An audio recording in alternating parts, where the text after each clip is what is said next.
Nice to be here. Thanks, Sophia. Of course. This is a film club where the two of us who met at Radical Rhizomes, which, for those of you who don't know, is basically a club for people of colour, and for queer people of colour. And we just started chatting, and I said, oh, I'm really interested in finding a way to get people to talk about child sex abuse in a really approachable way, which has a bit more of the nuance surrounding this topic.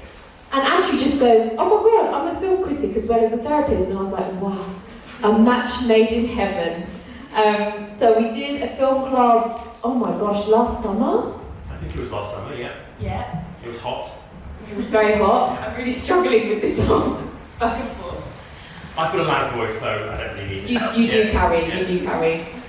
And in that film club, we covered portrayals of sexual abuse in Hollywood films and TV. And this one, as I'm sure you've all seen, is all about male survivors of childhood sexual abuse. And one spirit of Secrets Worth Sharing is to encourage you not just to have conversations about childhood sexual abuse, we really hope that after this event you feel really equipped to do that, but also to have new conversations with each other. So I'd really like you, gently encourage you, if you would like to turn to someone you've not spoken to yet at the event, or someone who's a new face, and answer the following prompt. Who is a male film TV character you admire and why? And I thought about this, so I did prep an answer in case people didn't say. But I'm really into this anime called Spy Family, and there's I'm into the dad in Bob's Burgers. I think We love Bob. We love Bob. He's so wholesome. He can cook a lean beef patty, and he's just a loving father and husband. So that's mine. I really put you on the spot with this. Oh, wow, I thought we were going to talk about the last film we saw. You can do that as well. Okay, no, I'm just going to answer the question. I think I'm watching BoJack Horseman at the moment. Yes. For the first time. And I really like Mr. Peanut Butter, the Labrador. There's something about his simplicity and stupidity that I admire. I was just about to shout out my fiance as a Labrador, and then you said simple and stupid, and I thought, oh, maybe not. So there you go. Please turn and ask someone this question. Thank you. I want to share who are their favourite male role models. Yes. I said Finn the Human from Adventure Time. Love it. I just think he's a really sweet boy, and like the fact he cares so much about like his community and helping people and like being a hero. I don't know. I just think he's just a nice boy. Like the first person that popped in my head when you asked it. Thank you so much.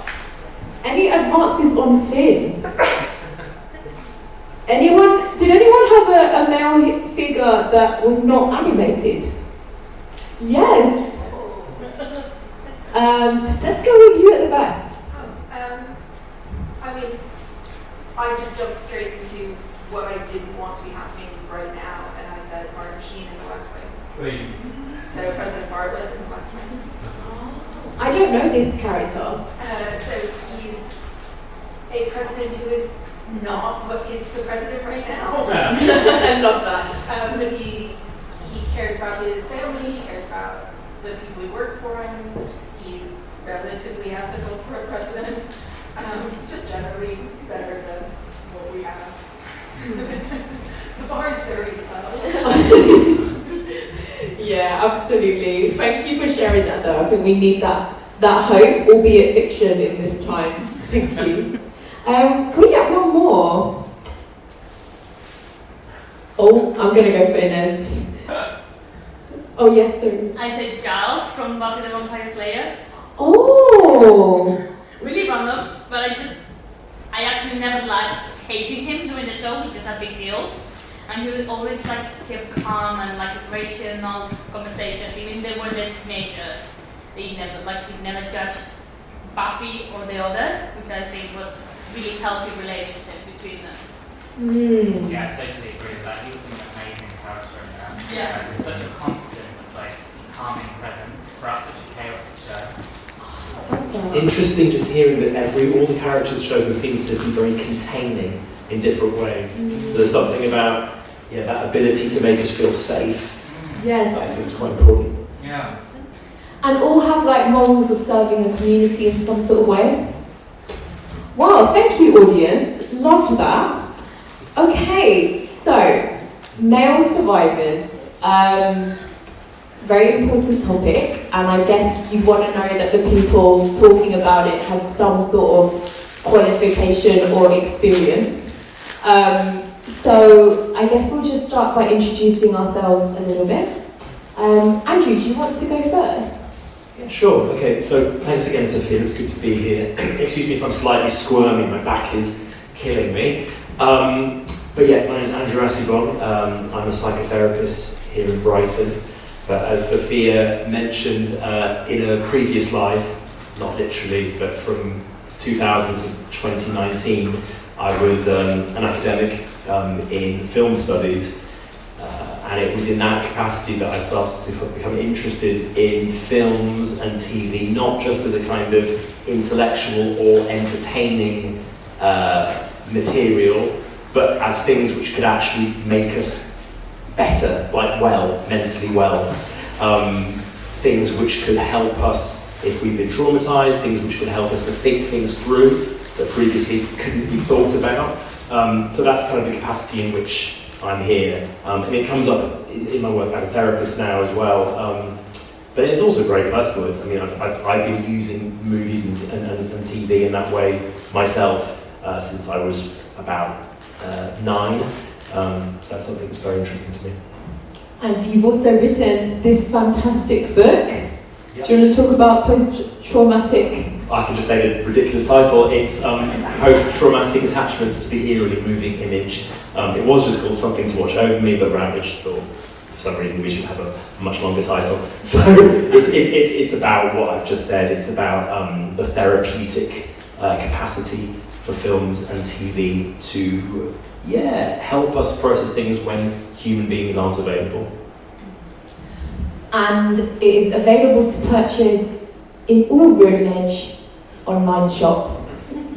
Yeah. It is. Fantastic. Okay. And I'm Sophia. I am a child sex abuse activist, self-appointed title. I'm the founder of Secrets Worth Sharing, which is the non-profit hosting this film club. And I've started calling myself a third-generation matriarch. Really love it, think it rings off the bell. It's like from being an eldest daughter in all the senses. I'm a survivor of childhood sexual abuse, but I'm also qualified in talking about lots of different types of childhood sexual abuse. And I remember when I was training, we talked about male survivors. And we talk a lot about minoritized genders in social justice issues. And I think what's really interesting with gender when we talk about childhood sexual abuse is actually men are minoritized gender in how they are supported, researched, and thought about really in the childhood sexual abuse space. A recent UNICEF report in 2024, which was literally last year, estimates that 1 in 7 boys experience childhood sexual abuse under the age of 18. And I think that stat really surprises people, and I think what I would say after doing this work for about 4 years is actually, I wouldn't be surprised if that number was a lot higher, but that people, boys and men, are not socialised to talk about what they experienced, or there's a specific expectation that they won't have had to have gone through this, or that they'd have fought it off, and all of those things. So it's a very heavy topic, but we are here today to equip you with thinking about some of these things so that if someone ever discloses to you in your life, if you yourself need support, if there's anything that you want to do to support other organisations or direct them to other charities and support services, you'll already know, because you'll think back to this conversation, you'll think back to these films, and you'll be very well equipped about how to give practical and approachable advice. So, the way this is going to run is we have selected painfully over the course of 3 meetups 3 different films that childhood sexual abuse play some sort of significant role in the story. We are not saying that these are the best portrayals we have ever seen. I think that's very, very important to note. We really need to underline that we're really going to be critical in some ways of the scenes that we've chosen, and hopefully through our critique, our collective critique, that something helpful can emerge. Yes, absolutely. We're going to show the clips. They average from about 3 minutes to 7 minutes. I really want to express there is no explicit coverage of sexual abuse in the scenes you're about to see. It's more how people talk about them. Then we're going to spend about 15 minutes discussing these clips, and we will invite you to join in. And as you did, just chime in whenever you feel is right. This is a film club, right? So it's a discussion for all of you. Okay, so do you have anything else you want to add? No, just to say that for me personally, this has been a really interesting exercise already so far, because I re-watched 2 of the films that I suggested, which I last saw when I was 25, so that's 22 years ago. And it's just been very interesting charting how different my response has been from a man of 25 to a man of 47. So I don't know, I just wanted to put that out there. There's something about the aging process that I think really is relevant when we're trying to assess whether a movie is helpful to us or actually re-traumatizing. Thank you. I actually realised there's another thing we wanted to add. I don't know if anyone has seen the news recently, specifically around Elon Musk and his comments about quote-unquote grooming gangs. I just wanted to make a note because we've talked a little bit about this, and basically what has happened is Elon Musk has invented a statistic out of nowhere that says that 250,000 little girls every year are subject to migrant grooming gangs. Now, grooming does happen through gangs. They aren't all migrants, and it is about approximately 5% of all the total child sex abuse cases that are ever reported. The number is a lot smaller than how child sexual abuse comes out in sports clubs or domestic spaces or schools, for example. And also there's been a lot of emphasis around little girls as being the survivors, which of course little girls are survivors of child and sexual abuse as well. But I think in that narrative and the media frenzy that's happened with that narrative, we have forgotten male survivors and their experiences, and we have also forgotten that migrant people are not the perpetrators of abuse, not the perpetrators of the abundant amount of abuse that we see in child and sexual abuse. And I made a statement about that on my website if anyone is interested to know more. Okay. Might it worth be adding, sorry Sophia, just to say that the question of race and ethnicity is kind of central to everything that we're doing here. And even though all of the victims and survivors that we're going to be looking at today are white, I think that's right, I'm right in saying that, or depending on how we describe the Menendez version, I haven't seen that. But we're kind of conscious of the absence of blackness and people of colour, and in the next thing that we're going to be doing, we're focusing specifically on black survivors and why it's often so hard to find representations of black survivors in film and TV. Thank you. 27th of February, that's when the black one is. Okay, so the first film we're going to cover is what the film people, the high artsy film people, would call one of the greats. Would you say? Mysterious Skin. So that is in your little sheet. Mysterious Skin is a story. There are spoilers. I don't know if that was obvious. We are going to be spoiling all of this film. Should we get a sense of how many people have seen it? Yes. 1.5. Okay. So this is a completely fresh thing for most people. Okay. Do you want to explain it? Because you have written about this film. And I'm going to get my booklet as well. Yeah, sure. Okay, I'm not going to go too much detail, but essentially Mysterious Skin is the story of 2 boys, men, Brian and Neil. Both Brian and Neil were sexually abused by their baseball coach when they were 8.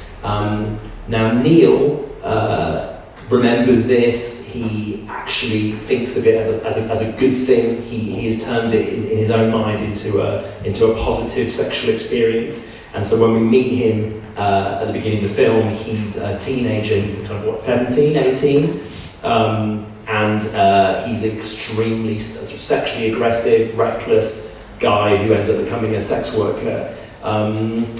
Brian, on the other hand, can't remember any of it. When we meet him at the beginning of the film, he is an extremely withdrawn, introverted, kind of geeky guy who's obsessed with the idea that when he was 8, he saw a UFO landing on his house. So he's essentially converted the memory of sexual abuse into an alien abduction kind of false memory, a screen memory. And as the film advances, we kind of see Brian starting to realise. We realise that Brian was sexually abused by the same person as Neil, but they themselves don't meet as characters until the end of the film.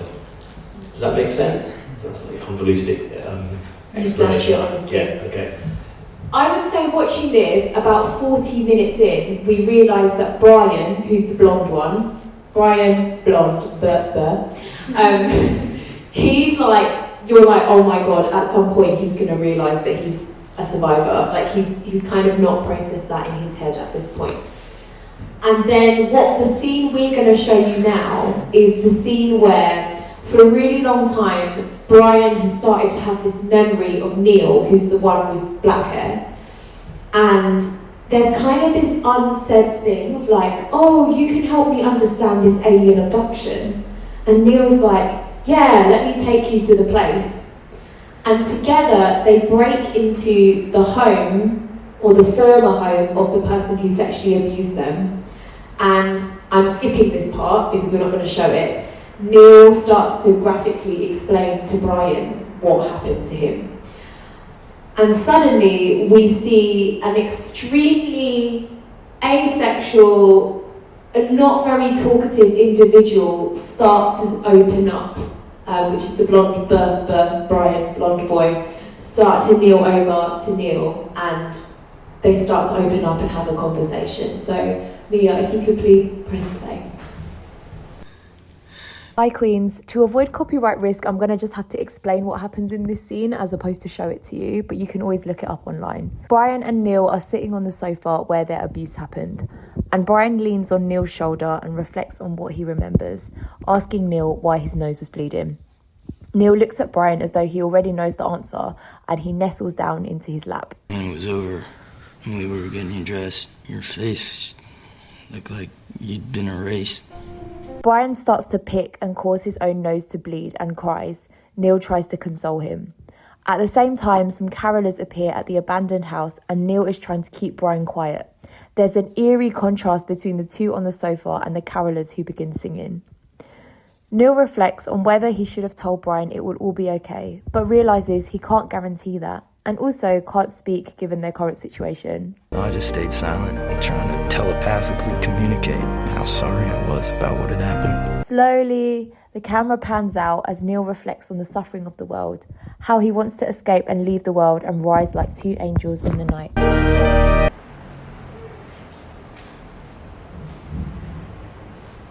So, re-watching that again, did anything come to you that we discussed? I just think this film is a wonderful film. I have to say, I'd be interested to know what people's responses are. People who've seen, 1.5 person who've seen the whole film, but anyone else just responding to this clip, I find it incredibly moving. And I find that final sort of monologue about Neil's wish to repair what had happened, even though it's not his fault. In any case, he was also a victim of the abuse. Just incredibly moving. It's a film which seems to me stunning in its sincerity, its emotional sincerity. I think you, in your explanation of the film, to those who haven't seen it, you captured it so perfectly. Because when I watch that, I see two people who are almost archetypes of some of the common responses to sexual trauma. One is extremely hypersexual, reclaims their sexuality through what has happened to them, and I'll touch on this in a minute, but Neil, the character with black hair, he's gay, he's always been gay, he was gay before the abuse happens, and they're quite adamant when they portray that, which I'll touch on in a minute. But he goes down an extremely hypersexual path, and that is another really common response that we don't see talked about a lot, and is reclaiming his sexuality by being a sex worker. And then on the other hand, you have Brian, who has disassociation, where his body is completely kind of gone away from, detached from what has happened, so much so that he's created this story of alien abduction in his head.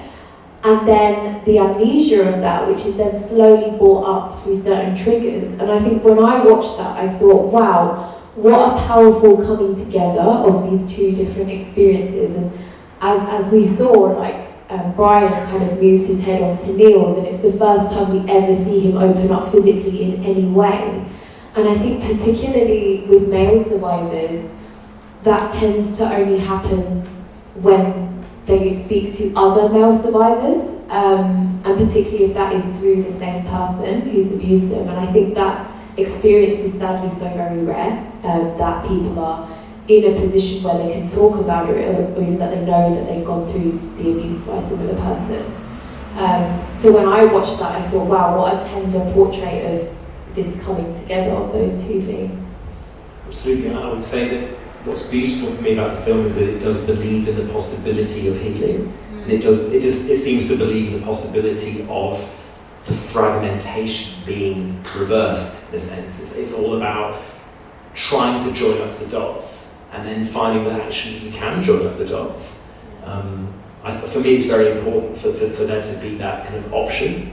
Not that, as we'll see in bad education, I don't think that's possible in bad education. It's all about just brokenness as far as I can see. But in Mysterious Skin, there's something about this final scene and the way in which they physically come together and they emotionally come together and they kind of meet each other in the middle space. That's very positive. Yeah, I'm so glad you said the word healing, because, I think we can all agree that was quite a heavy clip to watch. And I think it's really important to recognise that that is a type of healing, that speaking about it, that coming together. And throughout the film, we just see Brian, who's the one that's forgotten about it and invented the alien thing. He's so confused and really not able to put this to bed, and it comes up in so many moments of his life. And when we see the abuse actually being described in such a graphic way to him, it's almost like he's getting that catharsis, like that release of actually finally getting the piece of the puzzle of knowing what has happened to him. And I think so often when we talk about speaking with survivors, we worry about, we don't want to bring it up, we don't want to re-traumatize them, and absolutely those are key concerns to have. But I think the other flip side of that is, for a lot of the time, this is already on the survivor's mind. That doubt, that questioning, that wondering, and actually talking about it can make us think, oh, we actually have a release here, or someone else bringing that up allows us to kind of explore these sorts of feelings without feeling like we're the one burdening everyone all the time. And actually, it can be for a lot of people more of a difficulty to hold in those feelings than to let them out and explore them, even though that can be really graphic and difficult. I would also just add that I think something else that really struck me in rewatching this film on Sunday is that the UFO sort of subplot, if you like, is really important. It's kind of, I don't find it silly anymore. I actually, in a way, see it as Brian's attempt to make sense of something, and Brian's attempt to try to tap into some kind of transcendent energy, something that can actually get beyond the horror of what's happened. And what the film's able to do is it's able to convert the transcendent energy into something about connection, soulful connection at the end. So it maintains a commitment to that there is something bigger, there is a higher power, if you like. It's not aliens, but actually it's just two people coming together and telling the truth. Yeah. And then, the final moment where the camera pans up and Neil imagines them flying up into the air as two angels. Again, there's something about belief in a transcendent energy, which for me, obviously we all have different positions on transcendence or spirituality, etc. But for me, I take it really seriously. And that idea of two boys holding each other, which I think is also quite rare to see on screen when talking about this topic. Another thing to note as well, the use of blood. I've seen a lot of these child sex abuse films now for our club. There is a lot more use of blood when we're discussing male survivors than I have seen with any other survivors of other genders, and I think it's because it goes into that narrative again of, the stereotype that the man should have fought off the abuse, or that it's going to be this super graphic thing, and it very often isn't that, by the way. But the use of blood seems to be quite prevalent in a lot of these movies, and particularly in Mysterious Skin, with Brian's nosebleeds, and it's almost like a physical reaction coming out because of the suppression of not talking about those things. Yeah. Does anyone have any initial thoughts or reactions? I guess I'm interested because is it Brian Blond, right? Brian So Blond. Brian Blond thinks of the alien stuff for quite a while, for many years. And I guess I'm interested because there's probably, and I think you touched on that as well, the kind of escapism of that and the fact that it's transcendent. To me, the fact that it's all come crushing down and now he realises that he was in this very real human-to-human instance of abuse, that feels quite heartbreaking to see. And I know it's, you're talking about it in the context of this is the start of his healing journey, but that also feels like his whole world has kind of come crashing down. This kind of make-believe narrative that he created for himself as a defense mechanism is suddenly coming down, and that to me means that he's only at the very start of a very human, very real kind of healing process of what's next. Does that look like therapy? Does that look like engaging with the medical system to talk about your abuse? Does that look like, and suddenly it's very like human and worldly in quite a sad way, even though I'm really happy that he also opened up to his friend who had also gone through the same thing. So I'm feeling like mixed about it. And I haven't seen any of the film, I'm just going on vibes and Love it. seeing. Please, everyone, just go on vibes. That's the point. That's all we've got to go on. But if I could just respond briefly, I think the beauty of this film is that it is really complex. It's neither nor, it's both and. And I would say that just goes across the entire film in the sense that abuse, for example, in this film is shown cropping up sort of everywhere. There's so many different forms of abuse. There's kind of maternal abuse as well. That's something I really picked up on when I watched this recently. But the mothers of both of the boys kind of act in very, very strange ways, especially the mother of Neil. There's no blame really expressed in the film, but it's a film which is trying to join lots of dots and show that there's a lot of shades of grey. So I think your response to the sadness and the potential healing journey at the end is really important. Also, I would say the alien thing is starting to fall apart before this. I won't go into it, but there's lots of reasons why the UFO narrative increasingly starts to feel ridiculous to Brian. There's another character who, yeah.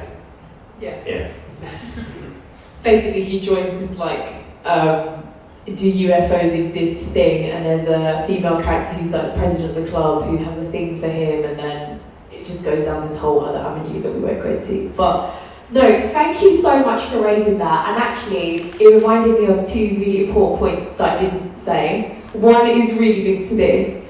So we never see a moment where Brian has this aha moment where he's like, oh, it wasn't UFOs, it was my coach.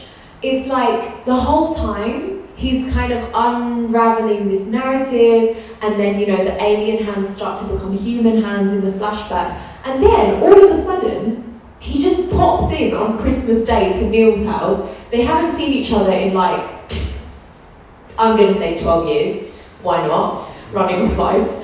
And then all of a sudden they just look at each other, and it's almost like this knowing, I know now what's happened, but it's never formally disclosed or discussed as this big moment. And I think that's another thing that can be quite key to think about, particularly with other survivors. I think sometimes there are signs that people show when they want to have a conversation, particularly around abuse, that are a bit harder to pick up on, but other survivors tend to pick up on it. Again, not saying that is always blanket the case, but in this film, this is something that we very much see. And it's almost like the minute they see each other, they both understand why they're there. You as an audience member understand that as well, and then it's never explained ever again. So I think that's, when we think about disclosures, it's never usually this big one drop aha moment. So that was the first thing. You look like you wanted to respond. Just to say that resonates, and for me the film's all about telepathy in a way. So when Neil says at the end, I just wanted to telepathically communicate to him how sorry I was.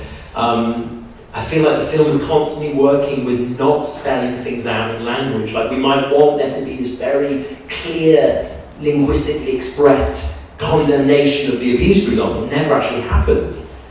But for me at least, it'd be interesting to know whether this is the case for you or anyone else who's seen the film. That doesn't seem problematic in a way, because I feel like the film itself, if you like, telepathically communicates to us just how fucked up this was. There's no sort of like equivocation about that this should never have happened, this is disgusting, this has destroyed their lives. But the film doesn't need to spell it out in language. It does something with blood, it does something with the looks of the actors, it does something, with vibe, if you like. The word of the night, everyone. It's the word of the night, but it's about, I guess it's about intuition. Yeah. It somehow manages to create something which is beyond language. And I think that's very skillful. Yeah, and it mimics the way these conversations typically go, right? In real life, these conversations are messy. We're not always going to say what we want to say. It gets really, really knotty very quickly. Yes? The title of the film, Mysterious Skin, I was sort of puzzling. I mean, maybe the vibe is in the title as well, but I was curious to know where that came from. I mean, I'm assuming we're going to have spoilers anyway, so you might as well get a sense of that, because I'm just trying to get that sort of fathom. It's never actually, again, explained explicitly. I don't know if you have any ideas or if anyone else has any ideas. I mean, I have my own notion. Mine was more, a lot of the flashbacks focus on hands, skin. It is contact abuse, so there is that kind of contact happening. And I thought Mysterious Skin kind of hinted to like the alien mystery / the mystery of what was happening, as well as like the actual physical nature of skin. But I don't know, this is your territory, film critic. No. Oh, it's a bit. There is a scene in the film about halfway through when Neil has started working as a sex worker in New York, when he's engaged by a man who's clearly got AIDS. So it's set in the late 80s, right?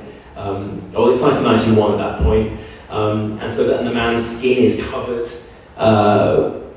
With all kinds of marks, and the man actually is the least frightening of all of the men that Neil has sex with in the course of the film. But the man just says to him, "Please, can you just touch me? All I want you to do is to touch me," and Neil does it. So for me, that seems really important. It's something about how important it is to be touched when you feel untouchable. And I think that explains in some ways why Neil is so attached to his early experience of sexual abuse. It's like there's something about he manages to convert the touch, which actually is an abusive touch of the coach, into something that can somehow be good. There's a couple of really interesting layers in this film related to that. So first, speaking of the touch, the first time we're introduced to Neil, he's wanking over his mum's boyfriend, and he's like 7 years old, and he's extremely young. And it's the first time where we see that Neil is a gay man, and he knows it, and that was his first like sexual experience of enjoying someone's encounters sexually. And then very soon after, we go on to the explicit forms of the sexual abuse. The reason I bring that up is, particularly with male survivors, there is a really common experience about questioning your sexuality and your sexual experience, and being like, oh, well, I kind of liked bits of it that were happening, like my body was showing me that there was a response if it was a contact type of abuse, or, I'm not into guys, or I am into guys, but I was or wasn't into this. It's a very confusing and complicated time, and I think one thing this film does extremely well is puts that narrative. At the end of the day, we will never understand the roots to anything, and I think having those questions about, is Neil queer, or is Brian gay because he was sexually abused, or is Brian asexual because this and that and the other, we will never fully know the answers, but this film allows us to explore it with a lot more context and depth. So that was one complexity that I wanted to just bring, particularly with male survivors. The other thing I wanted to bring up is it's really complicated because Neil is actually complicit in blonde Brian's sexual abuse. So that is what's known professionally as peer-on-peer abuse, so when sexual abuse happens via another child. And that is because the coach encourages him to do that.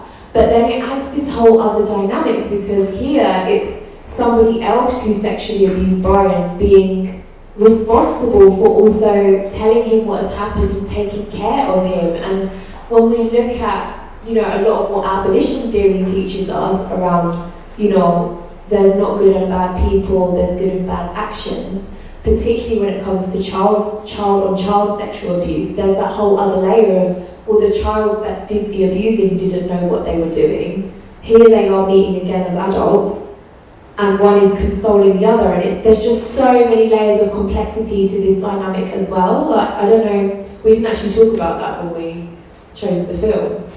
No, it's something which it feels almost unbelievably complex, and almost too sad. I kind of find it too sad to talk about. Yeah. I'm wondering if other people have any comments. I would just say as well, the first time I saw the film.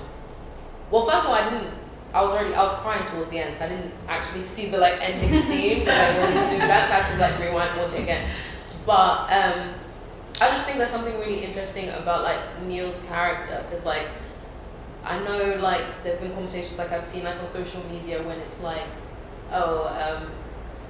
guy's talking about how I lost my virginity at 12 to my babysitter, and they're joking, and it's ha ha ha ha ha ha, and then it's oh no honey, something happened to you. And I just felt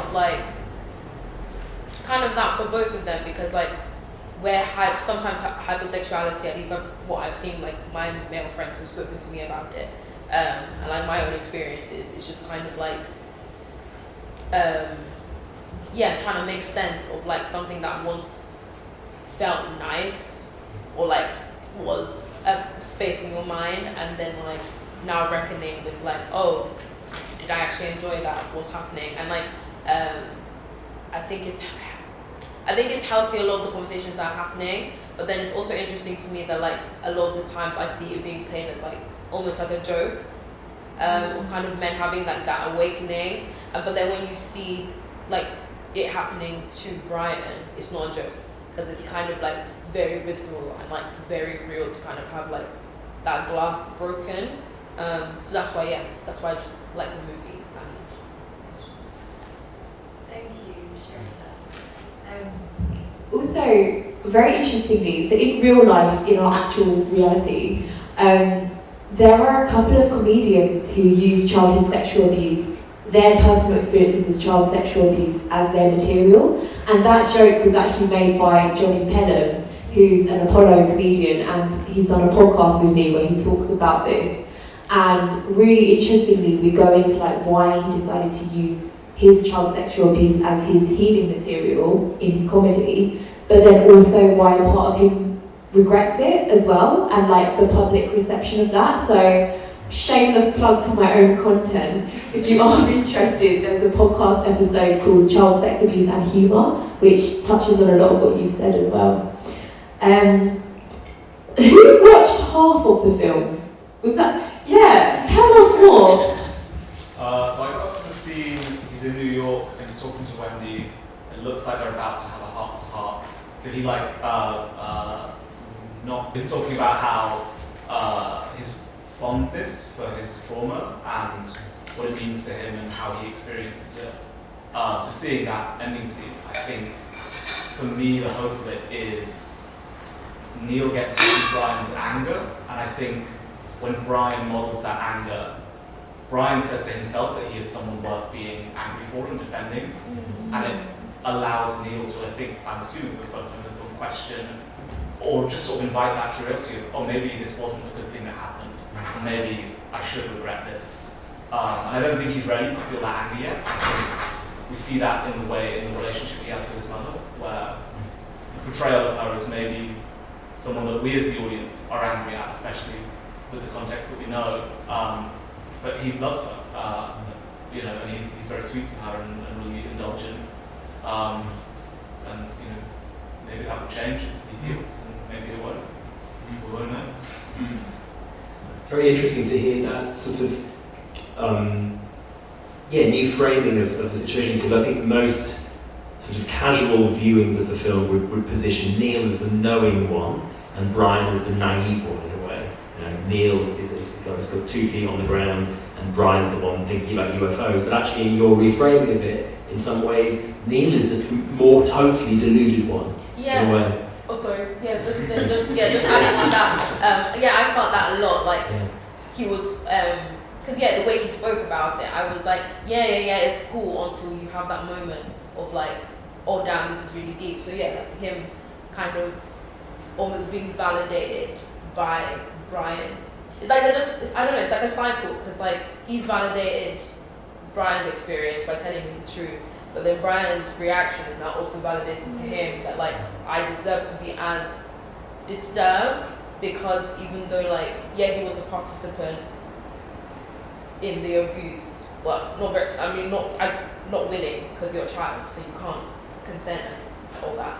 But so I'm sure there's also like several layers of like guilt for him as well, where he's not felt like he's been allowed to have that break. So like I really like that ending scene, because even though he's talking to Brian, it feels like he's also talking to himself, and being like, I really wish this didn't happen. Because I'm sure he wishes in a way it didn't happen to himself either. Like obviously nobody wants that. So it was also very interesting of like having him also have his world kind of changed a bit. Because I agree, like I think like the ending of the film is when he can actually start to like look back and work through all the things that have happened to him leading up to the ending. And there was something I read in sort of a collection of accounts for survivors of child sexual abuse, and it talks about quite a common healing pattern of going into sex work, and it frames it as sort of re-establishing control by selling something that was stolen from you. Yes. And I think that really is what it is for Neil, and he maybe doesn't necessarily see it.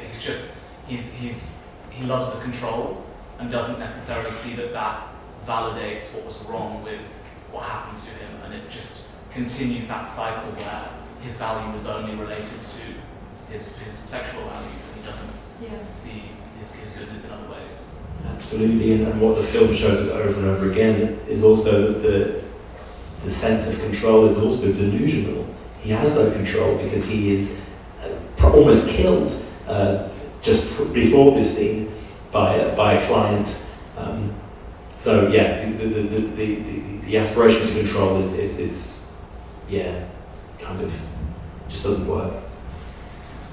I think when your body and your sexual pleasure is something that is usurped and controlled by someone else, it's very common / possible for you to then take control of that in other areas of your life, as you said, as a way to control that. And as you said, sex work is extremely common. There's actually, another shameless plug, an episode we did with a sex worker called Safe Sex Work and Childhood Sexual Abuse, where I interviewed someone who's a full-service sex worker and also a mother, and she was talking about how she uses her experience as a sex worker to educate her 6-year-old about body safety and consent. So for some people it's an incredibly healing tool, but it's also about recognising and understanding where those boundaries are and how much of this is reclaiming and how much of this is escapism. And again, sometimes we'll never know, but keeping that front of mind. I saw a hand. Yeah. I was going to just ask, I mean, a couple of people in yourself, Andrew, I think mentioned parents and their mothers, and I've not seen the film. I'll try at some point to watch it, but I'm just curious to know about the role of the parents in this and their mums. I mean, I think somebody said at the beginning that the approach they took was different, or I didn't misunderstand that, but I'm just curious to know, because it's not just about what happens with the children and the abuser in that room and their relationship, and it looks an amazing sort of finale in terms of how they go through the stage of healing, and I'm sure it's just the beginning for them in this film. But there are no doubt other characters, and I know you've alluded to some of them. I mean, the parents as well. Well, fathers are pretty much absent. So Neil's father, we never even hear who he is, or he's completely absent from the film. Brian's father is pretty awful, really. He disappears about a third of the way through the film. His attitude towards Brian is just contemptuous for the most part and deeply neglectful. But then both boys are very close to their mums. Neil's relationship to his mum is what I would call an emotionally incestuous relationship. So they act basically as if they're lovers most of the time. That's how interesting. That's not how you saw it. That's certainly how I view that relationship. I definitely see that she's very protective of him and that he supports her back. I think for me though, it was always a question of absence. Like they don't get much screen time. The only time we see Brian talk to his dad is when he's asking about these nosebleeds. I have a suspicion that they know, at least Brian's parents, because the way they're just so avoidant, and whenever he brings up something remotely related to this trauma, they quickly move on, which we know is an extremely common in real life response as well. And then I guess with the other mother, I found it crazy that there's a scene where Neil goes to New York, continues as a sex worker, things go horribly wrong for him, he gets beaten up, he comes home, tells his mum he's been robbed. But then the mum she doesn't want to know. Yeah. There's a kind of willful not knowing in all of the parents throughout the film.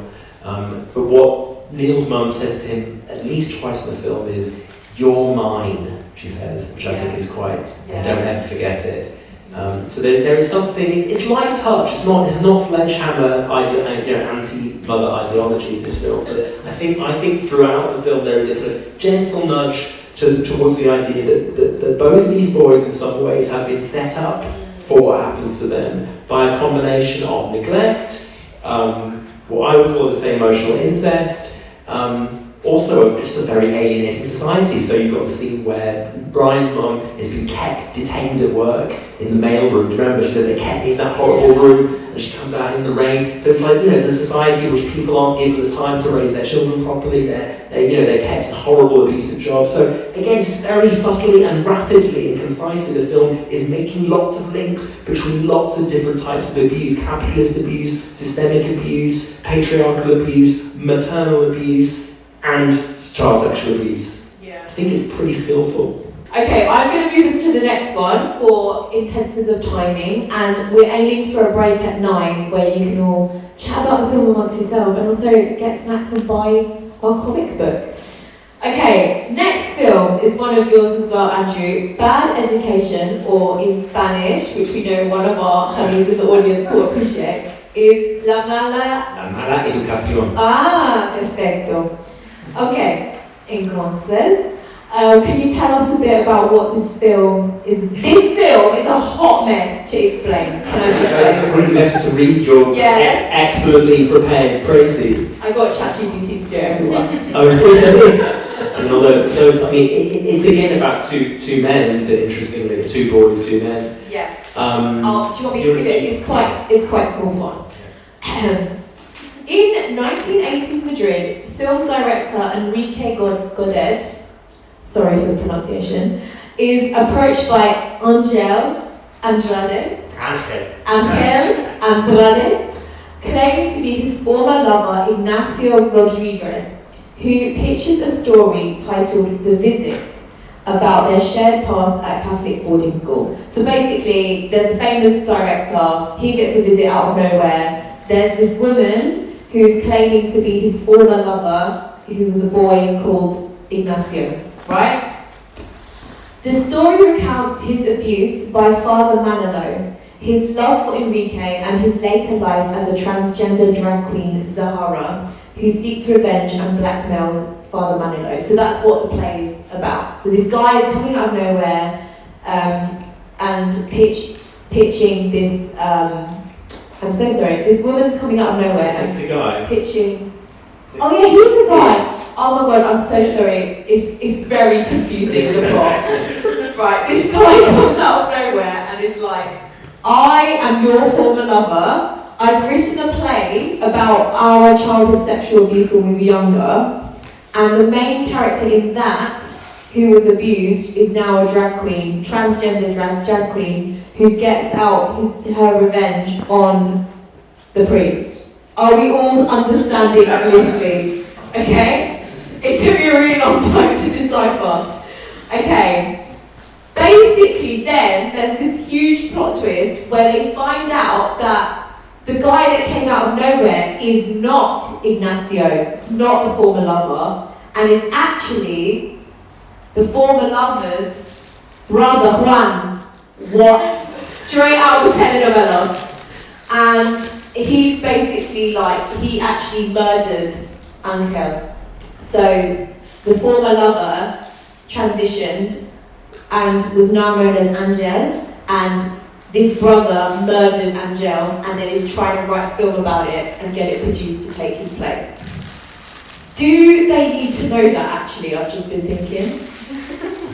I think there's something about the complexity of this film which is deliberately confusing. It doesn't matter if you're confused, that's almost the point. Yeah. Maybe it'd be helpful just to explain what the scene that we're going to show is setting up. So basically, it's basically a film about someone's attempt to create a movie about their own experience of sexual abuse. Is that a way of understanding it? But what we find out is the person who's written that actually is dead, and their story has been appropriated by their psychopathic brother. Okay? So, actually nailed it. Yeah. That's how you managed. It's not a linear narrative, just Okay, so what we're about to see is the actual, in real life, in the film, abuser, the real Father Manilow, watching a movie being made, being currently shot, about himself, right? Featuring the brother who is pretending to be the survivor that we don't know yet. We know, but the director doesn't know, who is in this film his sister who transitioned. Right? Let's just press play. let the scene speak for itself. Estábamos a punto de terminar el rodaje y su misterio seguía intacto. Hasta que el último día recibimos una visita. ¡Silencio! Y... motor. ¡Grabando! La visita, 91-1, primera. Clara, tesoro. ¡Acción! Los niños están en clase y yo estoy hartita de discutir. Déjeme salir. ¿Qué pasa? ¿Quiere raptarme? ¡Habla de una vez! Tengo que mear, comprar cigarrillos, drogarme. Aunque consiguiera el dinero, ¿cómo puedo estar seguro de que no volverás a hacerme chantaje? Nunca estaré seguro. En eso consiste mi venganza.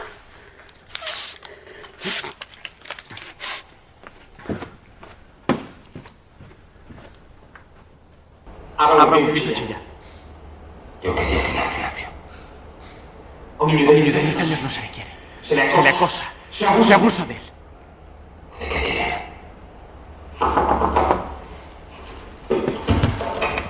¡Ábreme, por favor! ¡Estoy encerrada!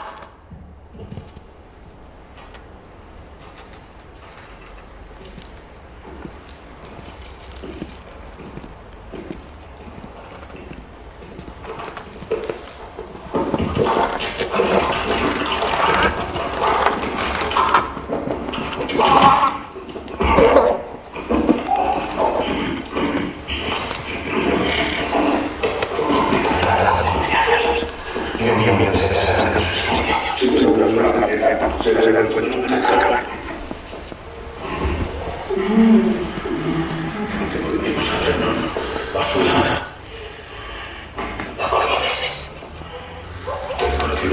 aquello es sensación.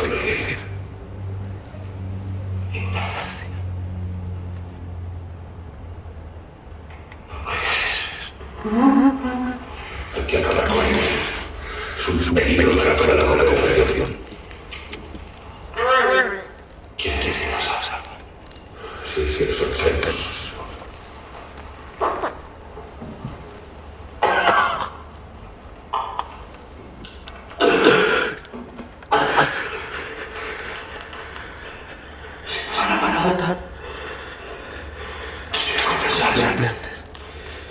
Confesarse de qué. Por tu culpa no pasó un año con su salida.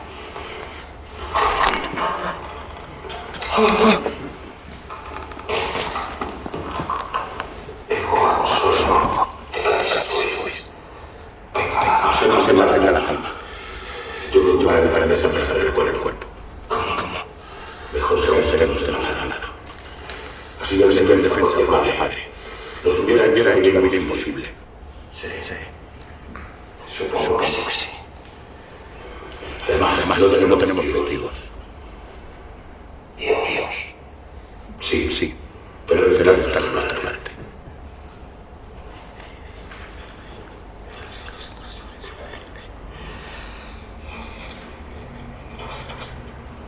Corto.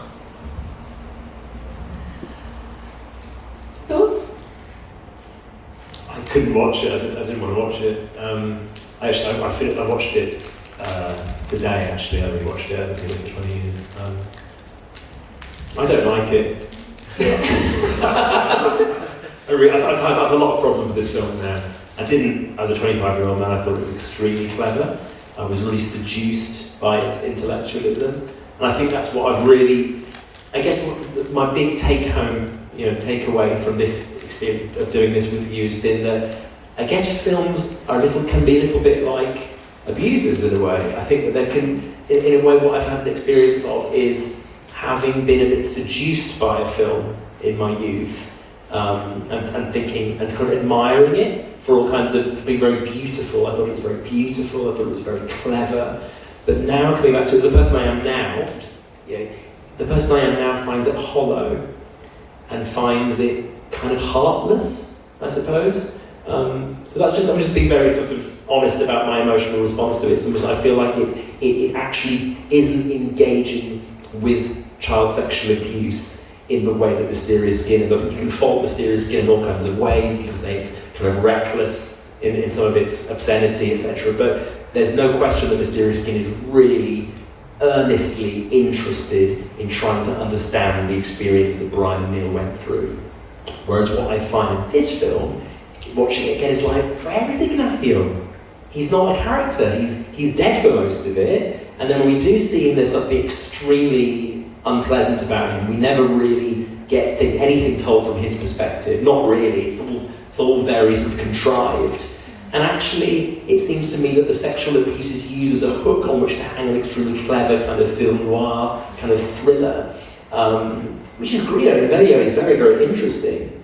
But is that okay? I guess that's my big question. I'm not at all suggesting anyone else should be as ethically fundamentalist as I am clearly being. But I'm just wondering whether it's okay to make a film that's kind of essentially about intrigue and mystery and entertainment that's kind of hooked on to child sexual abuse.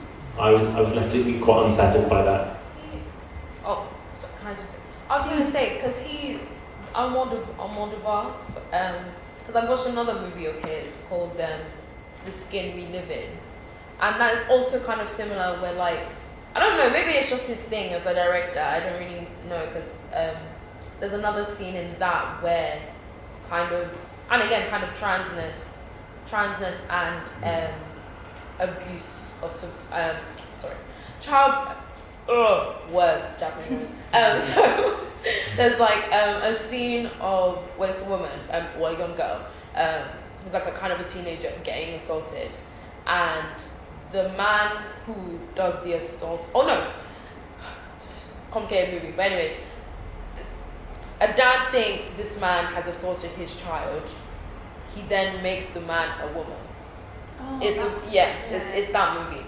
And that's another thing where it's kind of he's telling a really kind of important story in terms of like how the abuse has like impacted the girl, how like their relationship and like kind of, I don't know, power dynamics of like who's in control, who's not, and like giving that up. But yeah, it's always on this hook of kind of like people who have been abused in his movies are kind of very disposable. Like the way like Ignacio is dead and it's like the girl who goes through the abuse ends up killing herself. So it's just kind of like all these characters have all kind of been thrown away. I don't know if that's his thing, but it's like trying to convey a message where you're like, the people going through it have been like discarded. So absolutely, I don't think that Almodovar has aged well at all. No. And I think that if we go through his filmography, there's rape after rape after rape after rape, child abuse after child abuse. There's, in the early films, a boy is sold to his dentist by his mother, and it's played for laughs. Yeah. So I don't know. Like again, as a teenager, I thought, wow, isn't he cool? He's so transgressive. It's so funny. It's like now, I'm like, what is? It very much strikes me as the art created by someone who actually hasn't. If he has experienced child sexual abuse himself, or if he's connected to it in some way, it's not been processed. There's a very incomplete processing of it, which I think results in a kind of actually dissociated mode of creating. That's my 10 cents worth. I grew up with Almodovar, and what I see right now is this film, this topic, he does not care about child sexual abuse. The Catholic Church and child sexual abuse is a really important topic in Spain. It still is nowadays. It was still in back, like it happens a lot. So it kind of makes me feel if he actually took that plot while killing Ignacio, but Ignacio is not Ignacio, just to being attractive at the time, because the time of the film is the time when a lot of child sexual abuse survivors came out against the church. So it just makes me think, does he actually care about child sexual abuse? I don't think so. Yeah. Just it was a great time for him to do this kind of film with this kind of topic and do these weird things. That's a Spanish question. Because I know you said Ignacio and they're saying Ignacio. Is there any... because I'm from the Canary Islands. Sure. Is there any significance to the kind of accents they're using in Spanish though? Is there a class dynamic to what he's doing? No, it's just because they're from the mainland. Right. Okay. And I'm from the islands, and I mean there's a class relation, but it's just because they're from the mainland. Yeah, okay. Ignacio. Thank you. This read on Almodovar's from all of you, I haven't seen this film, but this read that he kind of doesn't care much about the topic that he's depicting, and as someone his films are full of this kind of stuff. I wonder if you have any sort of read to the choice to have Ignacio be a trans character as well, and whether that has any genuine significance, or whether it's kind of, I'm remembering an earlier point about kind of like questioning sexuality as before, whether you think it might be an uneducated man's assignment of an abuse victim literally being feminized by their abuse. I haven't seen this movie, so I'm riffing. Sure, just for context, the trans characters occur throughout Almodovar's films from the very start, from 1980 onwards. So I wonder what that fascination is. I think it's just a shock value. Yeah, I'm really glad you said that. So what I was going to say is both with child sexual abuse and transness, I think consistently we see them used as tropes in films to further ridiculous plot lines. Like, as you saw, I couldn't even explain to you how this film, what the plot was. And I think both are handled really clumsily here with not much tact, just like in the real world, transness and child sexual abuse are exploited and weaponized to, particularly by far right, to get different ideologies furthered and across. I think with this film we see child sexual abuse. I think a lot of directors are like, okay, let's think of something really, really horrible where we can get a quick fix and justify a character's decision making behind something. Oh, I know, let's do child sexual abuse. We see it again in a film called The Good Liar with Ian McKellen. Yeah, him. Yeah. Was a fantastic film until they brought in this random child sex abuse plot point. And I think, again, it's super, super clumsy. And the reason I think it's brought into this film is to justify why the director even made the film in the first place. Like, using that emotive reaction of, I saw you go through this, we went through this together, now I'm happy to help you as an ally to make a film about it. And again, to your point around queerness and transness, it's never explored why Angel is trans, but it is heavily, heavily implied that the only reason why her character is trans is because of her previous abuse. And I think back to what we said before, like, we will never fully understand the roots of why things are the way they are. We'll never fully understand, like, why someone has the gender and sexuality that they do. And I think, again, child sexual abuse almost becomes this tick box exercise that lumps everyone into the way they are. And I think that could be really erasing to people's true identities as well. And again, I just don't see that handled in the film at all. The other thing that I wanted to raise is, when I saw this, I thought a lot about a very common trope used by my friend Dr. Ray. He's a queer therapist over in Ireland, and he works with a lot of gay men who were abused in Ireland before it was legal to be gay. So even if they disclosed, they would have been jailed because they were gay, if that makes sense. And he said one of the really powerful tools that he uses is like what he calls like revenge therapy. So like getting people to imagine what would happen if they confronted the person that abused them, or what would happen if this played out in another way. And here, whilst we never see Angel or Ignacio's real words, we never see that character, but we see their words through the screenplay that is written.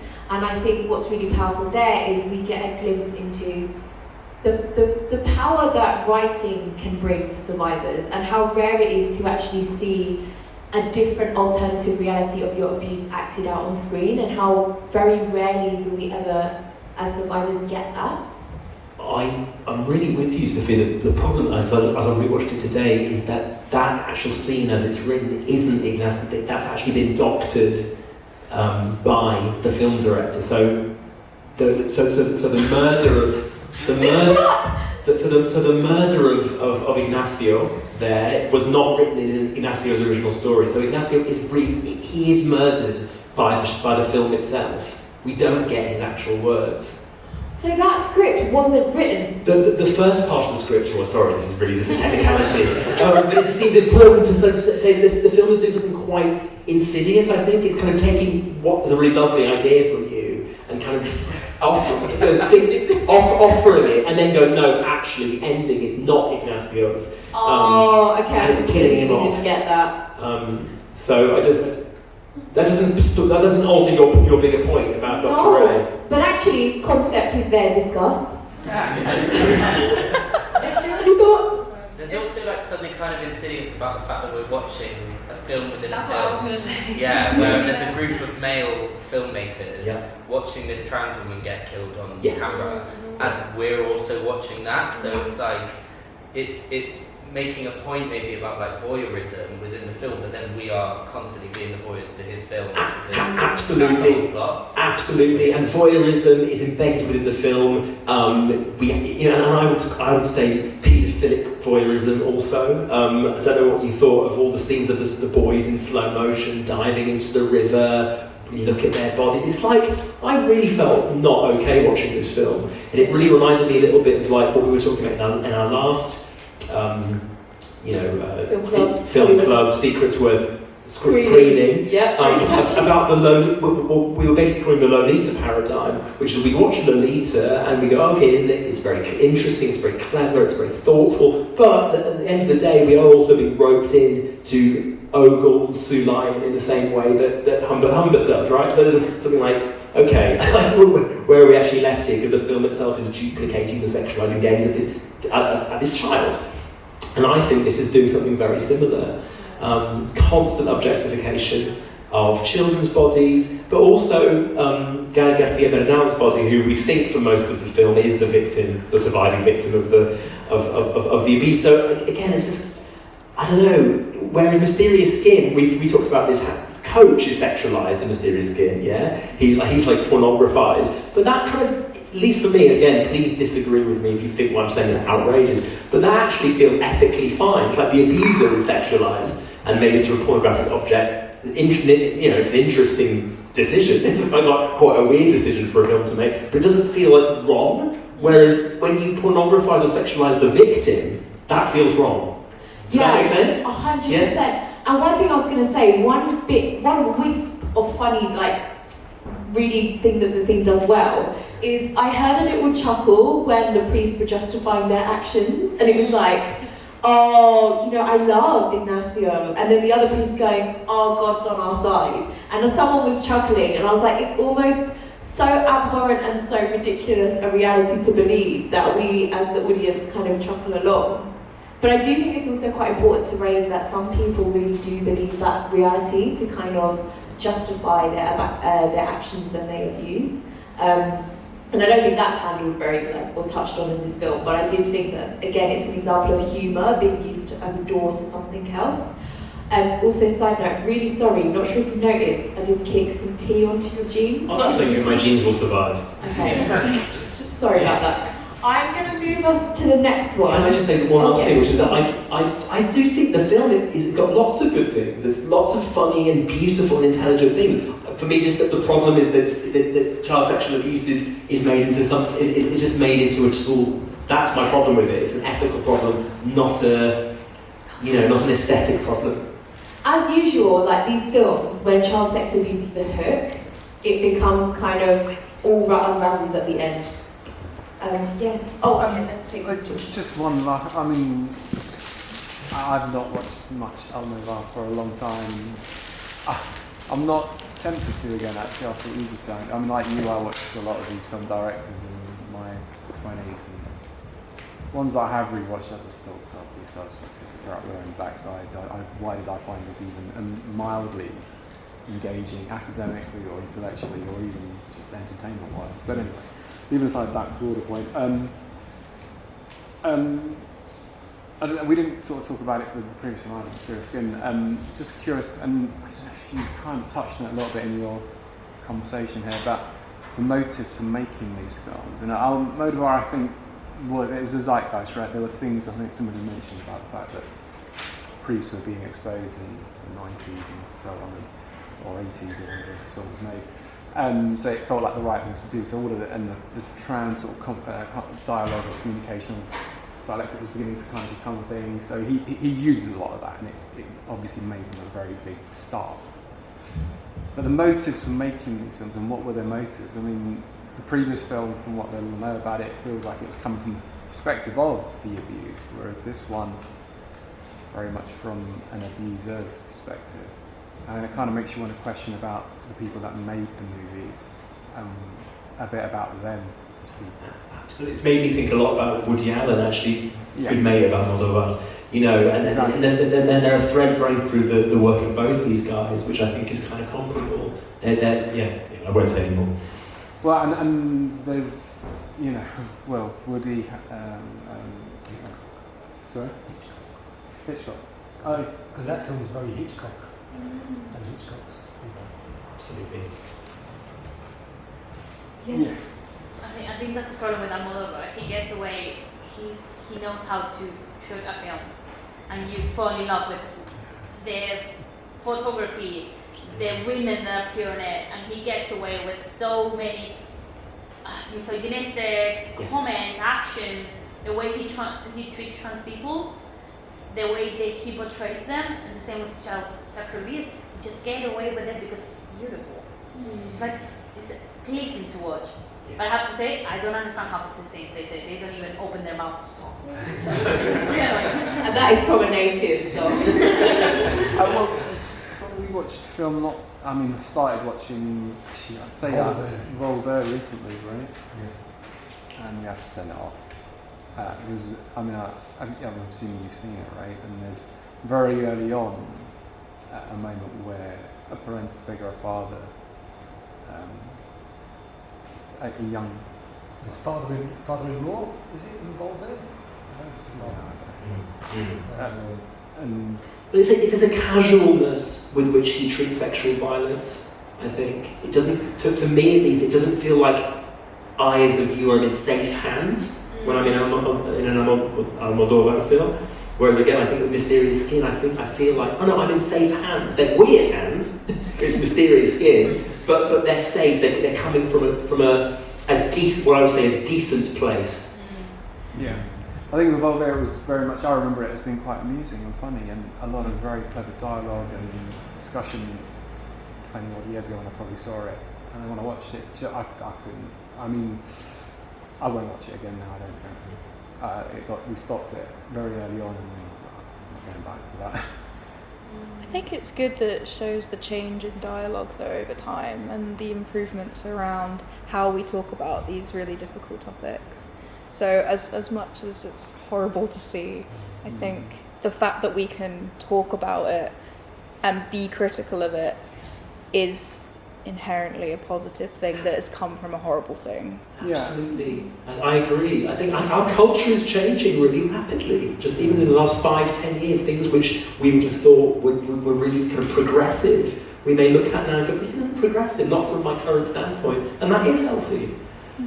And I hope that is the case. I mean, I come at it now as a father of 3 as well, so and that's changed my perspective hugely on so many things. I hadn't maybe even self-appreciated how much I've changed. So I agree with you. Your society and society where we're in hopefully a much better place in many ways. Other ways maybe not. To the earlier point, but yeah, I think me as well, and I look at it through a different lens as a parent, as a father of 3, a daughter, 2 boys, and so on. So. Thank you.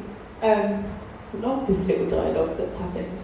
And actually in the spirit of talking about modern times and parental figures, I would like to move us to the next series, which is the infamous Monsters, the Lyle and Erik Menendez series on Netflix. Who has seen this out of interest?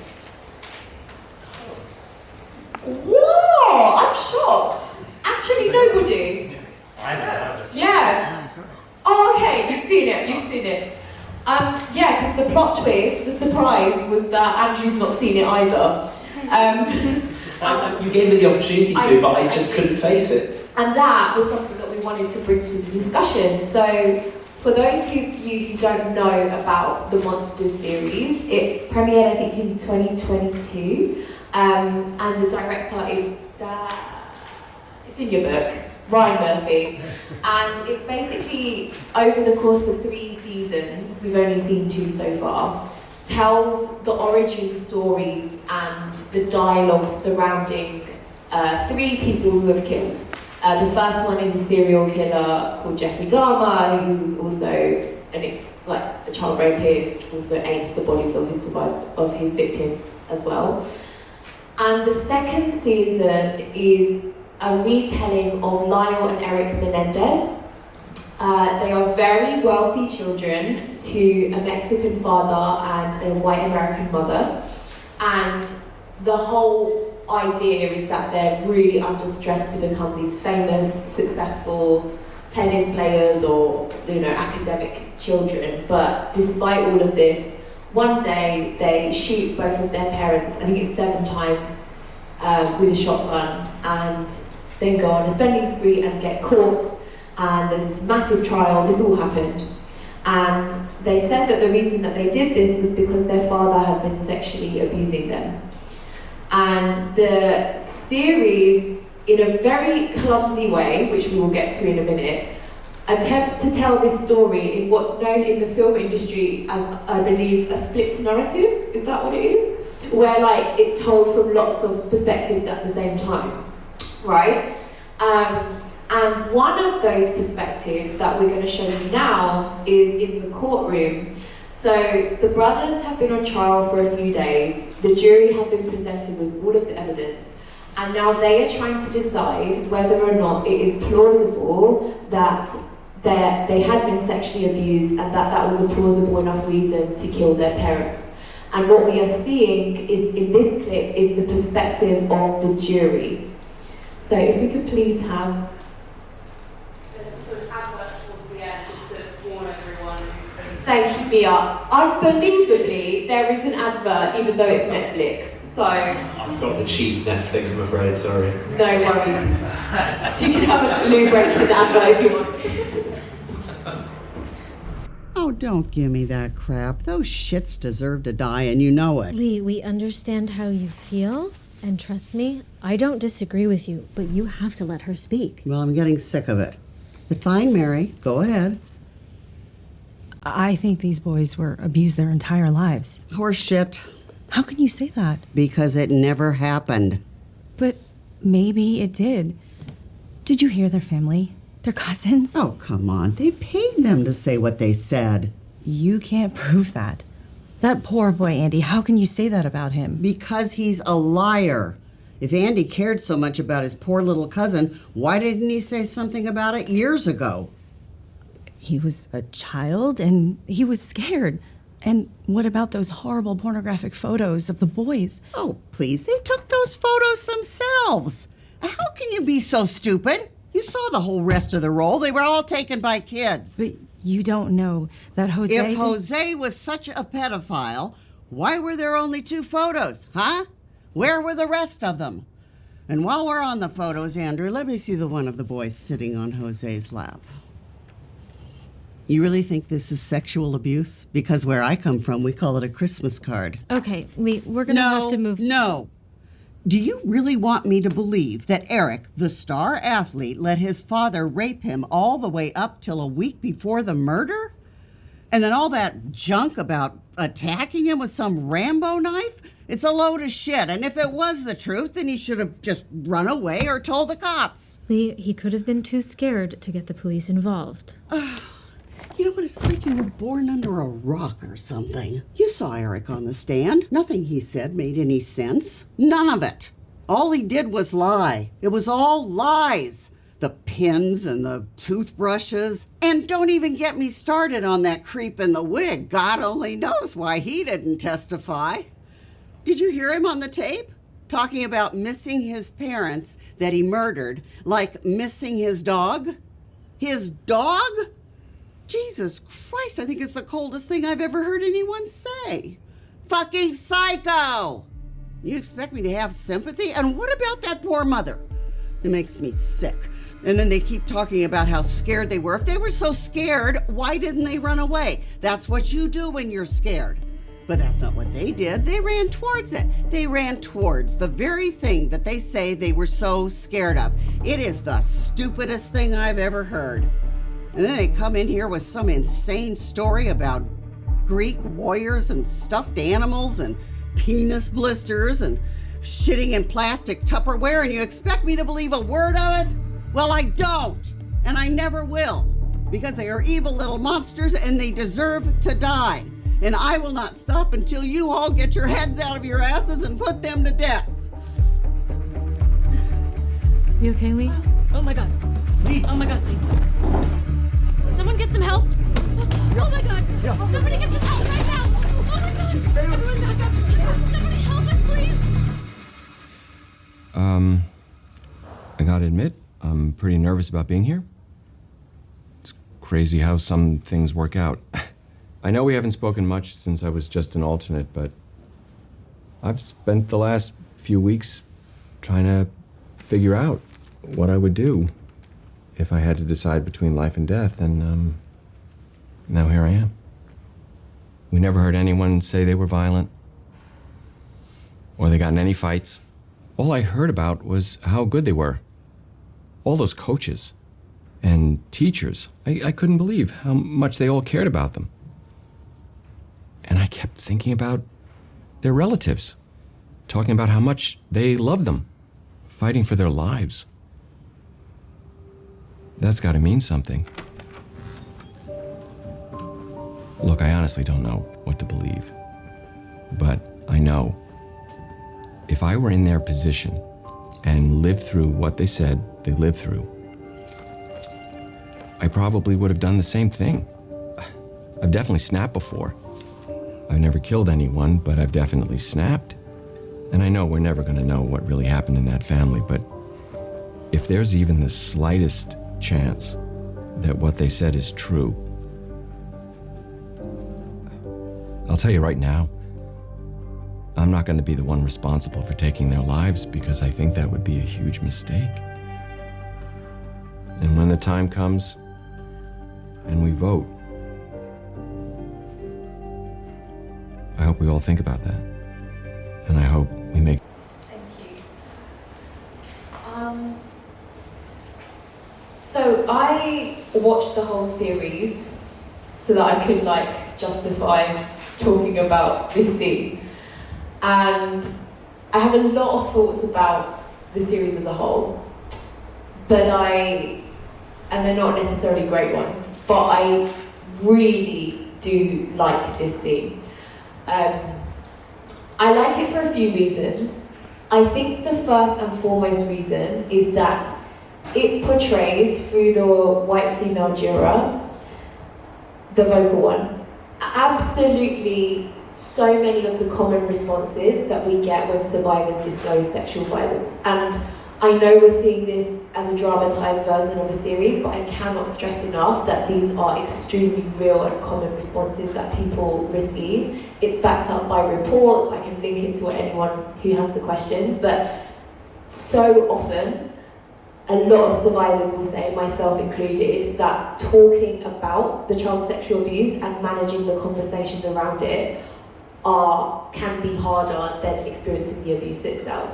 And to me, that juror epitomed some of the most common doubts and responses. Things like, if there were pornographic evidence, why is there only one photo? As if to say that, once is okay and that's just an accident, whereas more than once equals abuse, which is completely false. Or the stuff about not believing it because they ran into the arms of the people who abused them, without understanding that abuse very often happens within power structures with people that the person knows and often cares about. So I thought that was a really good snapshot about that. Also, side note, obsessed with Asian Mary, who I'm also going to call third-gen matriarch, and I thought it was very, very telling that one of the women of colour, who's also from a racial background that was stereotyped to be meek and gentle and subservient, is spoken over time and time again in this scene. I think it's really important to bring that to the table. Because the second big reason why I chose this is I think it's a really good display of how flawed the legal and justice system is, that the person who is the most vocal is more likely to sway the jury, the audience, the decision makers, whatever it is. And just so that you know, in real life, one of the jurors did actually have a heart attack and was replaced by somebody else. And we'll never know what the conversation was in the jury room. This is all fictional. But we have heard that the person who was very, very adamant that they weren't abused was the one that had the heart attack. And then the person who came in was slightly more towards the manslaughter, let's not put them on the death sentence side. And that just makes me think, wow, imagine if that person didn't have a heart attack. Imagine if that narrative went differently. There'd probably be a very different outcome. So those are the thoughts I'm going to leave us with for now. But Andrew, you hadn't seen the series at all, had you? So this is raw for you. All I've seen is that scene, which I've now seen twice or maybe 3 times. But I like the scene too. It made me laugh. Because I was seeing the scene out of the context of the show. But for me, it was like a comedy scene, and I got, I guess, a sort of personal satisfaction from what felt like the sort of the divine intervention of the death of the denier. There was something really satisfying about it, watching denial embodied in such a hysterical way, sort of like a pathological commitment to deny abuse. And I feel like that's something that we do live. I feel like our culture is for me that's something which can be applied to all kinds of abuse. Particularly racist abuse, for example. It seems to me that to accuse someone of racism in this society is seen now to be as more offensive than being racist. It's like, how dare you accuse? So there's such a taboo against accusation in the society that it was quite sort of funny to me to see dramatized in this way, that somebody would almost drive themselves to death in their desire to deny that something had happened. And what's it to them anyway? And also how black black and white it is, because this juror is almost like, these two boys are arseholes. And don't get me wrong, there are plenty of scenes throughout the series where we see that they are arseholes, like the way they speak to people who they deem to have less class or money or status than them. Like, they are arseholes. But then it's almost like she's jumped to be like, they're arseholes, therefore nothing they say can be true, therefore they only do bad things. And it's kind of like this cut and dry, good and bad view of one, like, people, and two, the justice system, which I think is so flawed and really well portrayed here, I think.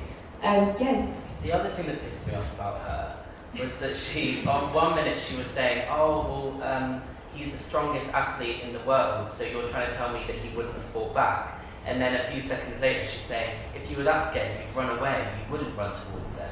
Like, there's so many inconsistencies of her argument, and it feels so gendered as well, that comment about him being an athlete, you know, again, feeding into what you said, Sophia, earlier about male victims, they're expected to fight back, you know, that emphasis on masculinity and communicating through violence. So how would a male victim let someone do that almost? It felt like she was feeding into that. So yeah, I was happy to see the divine intervention as well. Love that we're all calling it divine intervention. The divinity is another word. Divine vibe, that could be the thing. Anything? Yes. I think it's also the portrait of the perfect victim. Like, he's an athlete. And the other one is like academic, successful, something like that. Yeah. Just when apart from that, when he's just like the perfect athlete, so he actually has a career and has something. How could have been abused? How, like, is he not suffering? Like, it's the portrait of the perfect victim, and they are not the perfect victim. That's, I think, what she's portraying on them too.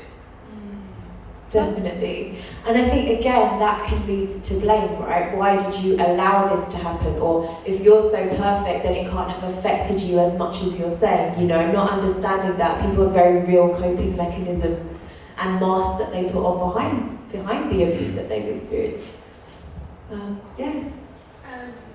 There were a couple of things that I noticed, and I don't know if I picked up on it because they're very American things that I noticed, but at the beginning she talked about his cousin being paid off. So they're very wealthy, and the money, especially in the States, it doesn't just give you like status, it gives you this idea that you're,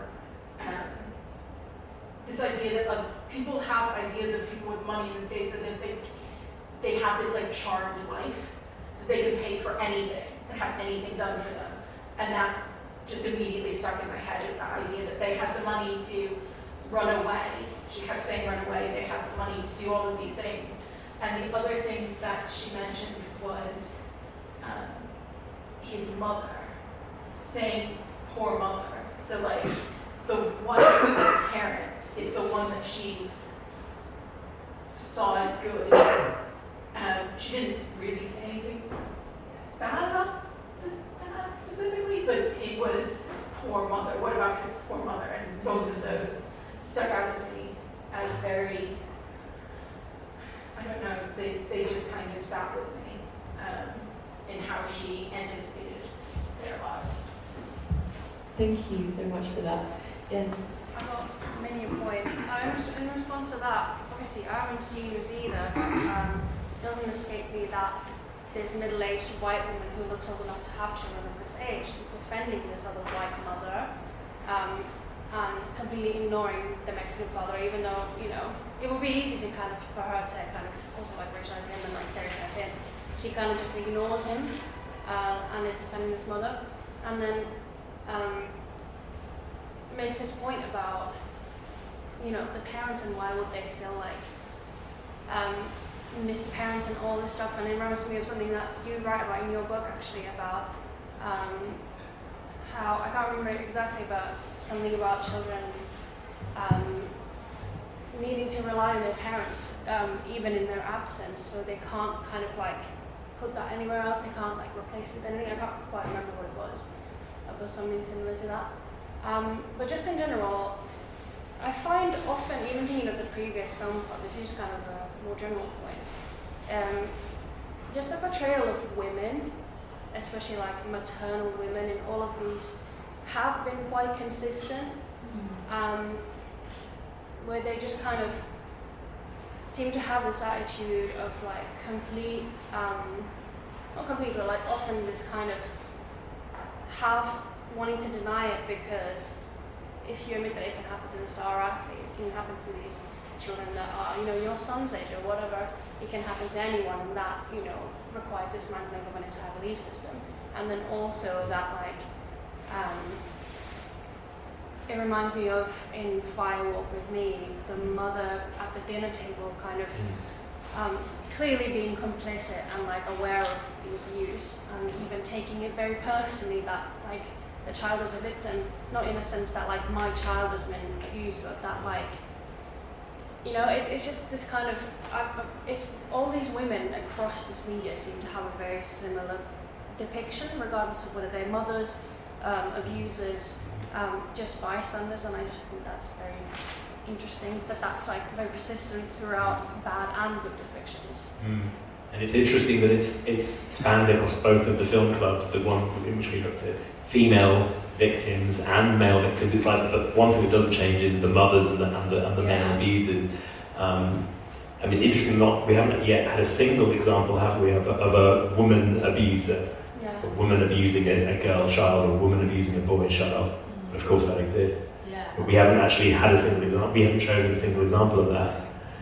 No. Or are there any? There's also not a lot of like. Obviously, we don't know much about this character, but it also, whenever we see something like this on these film club things, it always makes me think of whether, this is such a crazy jump, but whether some of these people, these characters, you could kind of, I can often imagine them seeing this happen and having to come to the terms that like they have seen it happen, and that they know that something similar has happened maybe in their own homes, and they are so adamant in denying it because of it. And some of them are much more like Laura Palmer's mother is like obvious that like she knows, and that's, you know, part of, you know, she has a very Freudian reaction with the whole, well, that's a whole other thing, but you know, like often I can imagine these characters being like, this child, my son's age, this grown man, this star athlete is still a victim, and I look at these pictures, that's a Christmas card to me, but maybe she's seen that in another context in her own home, maybe an uncle, a cousin or something.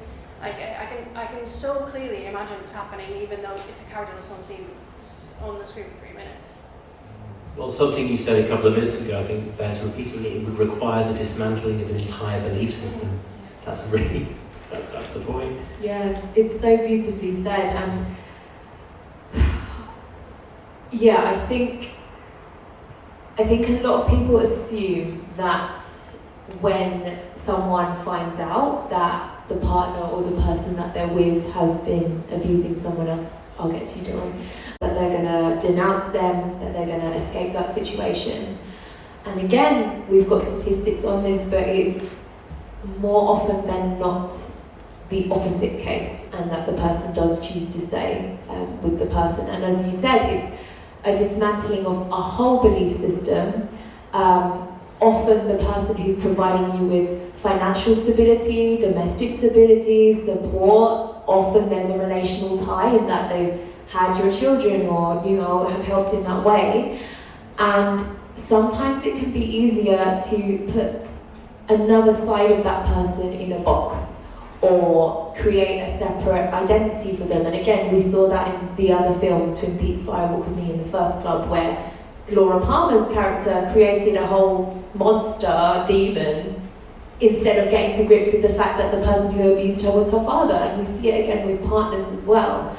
And I think again, it's questioning, with all the mothers and parents in these films that we've seen so far, what is the motivation behind that? Because earlier on there is a scene where it's heavily implied that the mother walks past a room and hears the abuse happening, and is kind of like, what's the word, like hesitating on the door, being like, should I walk in, should I not?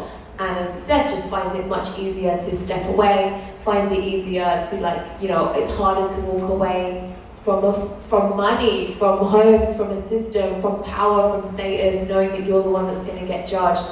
And so it's easier to be complicit. And I think there's also that nuance with survivors themselves. So, you know, the character Erik, who's the younger brother, who was abused for longer, he has a very complicated relationship with his mother and says multiple times, I love my mum, she wasn't abusive like that, she was just protecting me, she was just checking my body to make sure I was safe, like she always looked after me, I was never the favourite of my father, but my mother saw me. And you see that consistently, you know, like the lawyer kind of saying to him, this is not what a mother is like, this is not how parenting should be, and he is living a different reality, and it becomes really difficult to then justify, you know, who are we to kind of question this person's idea of reality even when we see really problematic behaviour, and how do we kind of sit with that and call that in and support the person even when they make these really hard choices.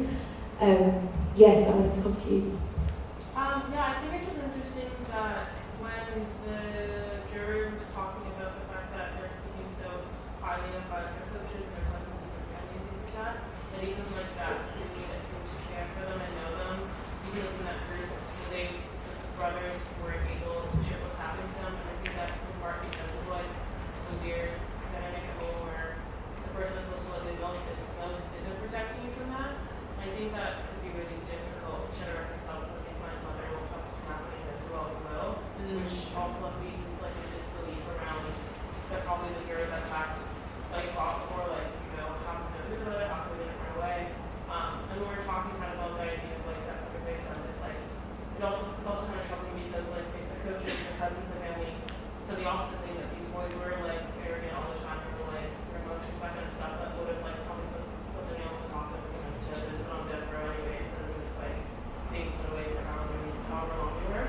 So I think that was just interesting. I also want to note that I haven't seen this series because like I read a bit about it, and like Ryan, the director, actually didn't really reach out to the brothers to like talk about their stories to make this series. The same for the victims of Dahmer, and then mostly were racialized and black men as victims, and so that's like so disgusting in general. But I think because I wonder like what is it lost in not hearing their perspective from this. Like I don't know if I just put the other series just like these clips or you know whatever jurors remember it as they left the group. It's like that's not filmed, right?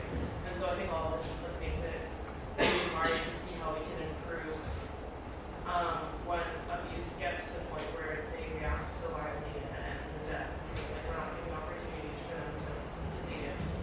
Oh, and also I just like that the brother like helped him put his own shirt on and stuff. I thought like that. They all they have is each other. It was very sweet. Yeah, it is. Yeah. Thank you. Yes. Yeah, just going off that. I think I was the only one that put their hand up to watch this, and I wasn't happy about watching it. It was my mum was watching it, and I got her to like finish it. But I knew about how the series was made, and that the brothers were very against the series being made, and the same with the Jeffrey Dahmer season before.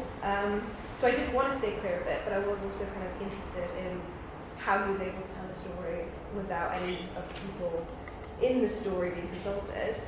And I thought it did a really bad job.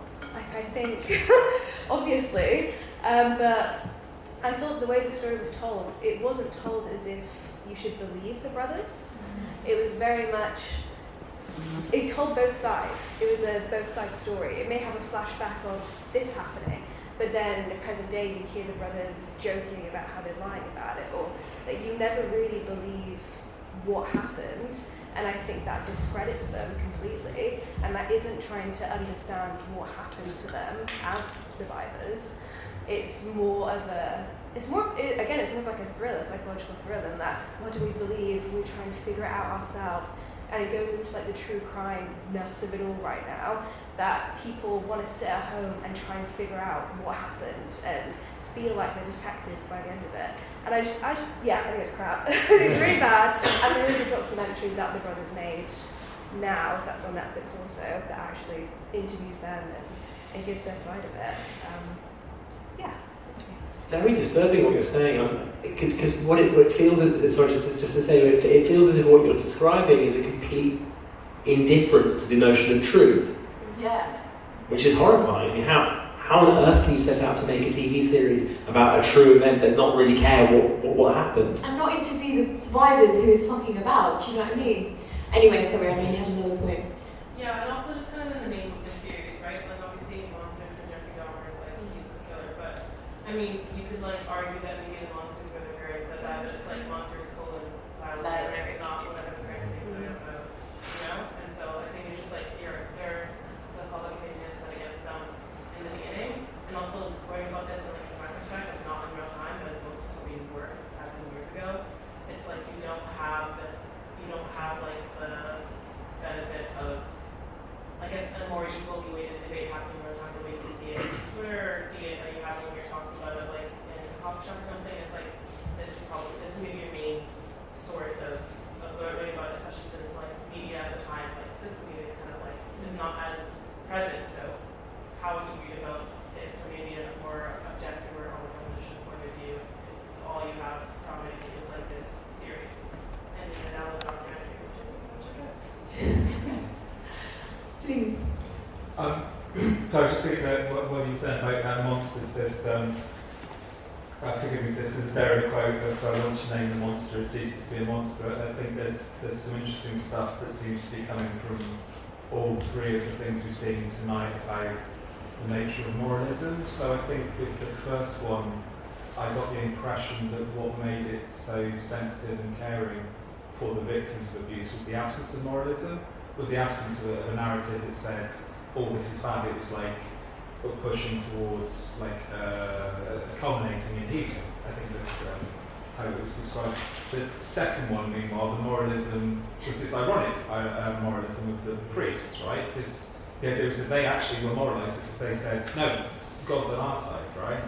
And then in the third one, sorry, I'll try and keep this brief, there was also some stuff about systems we were talking about. So like, I was thinking of legal systems and family systems, but also moral systems, and the problem of the white woman who was very much, representing the status quo, I think, the legal system and politics in the United States. Her sense of moralism said there are two options. There are kill them or let them get away with it. And the truth is that, of course, they've done something abhorrent, but we don't necessarily. Do we want to moralise that? Do we want, especially when the legal system it railroads people into this? They must die or they must suffer. Like there isn't, you get into the ideas of castle of justice and all that sort of stuff, right? It's interesting, I guess, to me, TLDR. You have to sort of void moralism from this subject in order to find a way to depict it, perhaps. In order to reach a higher form of ethics, maybe. So avoid cliche platitudinous moralism in order to really get somewhere real. I also find it so funny that like true crime as a genre, the way it's developed, feels less like objective now. It just feels very kind of, I'm going to persuade you how to feel. I'm going to tell you how to feel. And when it comes to topics like this, it's like, it's so complex and it's so clumsily done in this case that it's like you come away feeling like, yeah, bad person did bad thing, good person did good, and it's like, no, it's actually significantly more complicated and nuanced.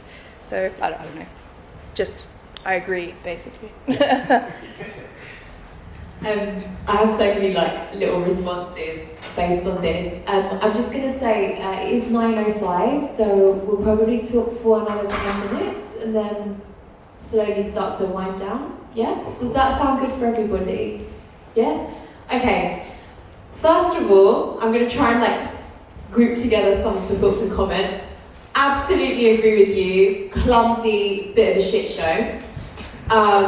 The brothers themselves have also, been very adamant about nobody asks them about the feelings. It really doesn't talk about their experience as a survivor. It salacializes it in a lot of ways. I'm under the impression of, if I have to review something problematic for Film Club, torrent, because then the money doesn't go to anyone, do you know what I mean? And then I still get to critique the fuck out of the content. So that's my little piece of advice. And then the other piece around like how long it took to disclose as well, and the whole concept around, well, if my mum didn't believe me, then who else will? We know from research and statistics with Mankind that it takes male survivors on average 26 years to tell anybody that they've experienced sexual abuse, and that's if they do at all. So there's a minority of people who ever disclose at all, and if they do disclose, it takes them on average 26 years. And what I find fascinating about this story, this case, as it's presented to us, is that the legal and justice system is almost so flawed that it forces a confession out of Erik.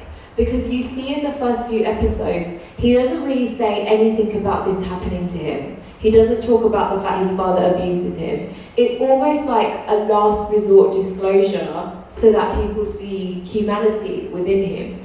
And I find that fascinating because then there's an episode in episode 5, I think, which is just all done in one take, which is just a slow zoom in of his full account of what happened. And people are praising it as like the best episode of TV that was ever shot. And I think what's interesting about that is, I think that's the only bit where they took the actual recorded transcript and just said it out loud in the survivor's own words and zoomed in.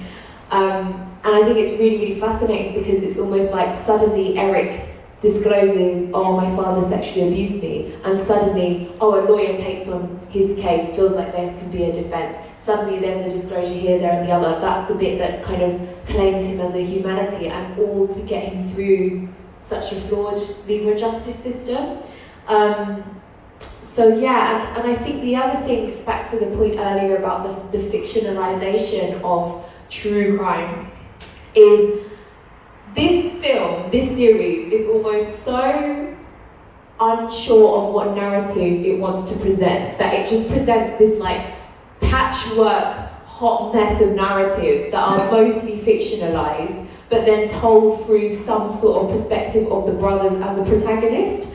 And one of the last scenes in the whole series is the mother and father on a boat talking about the boys. They're having a pretty nonchalant conversation, and it is shortly before they then later go home and are killed.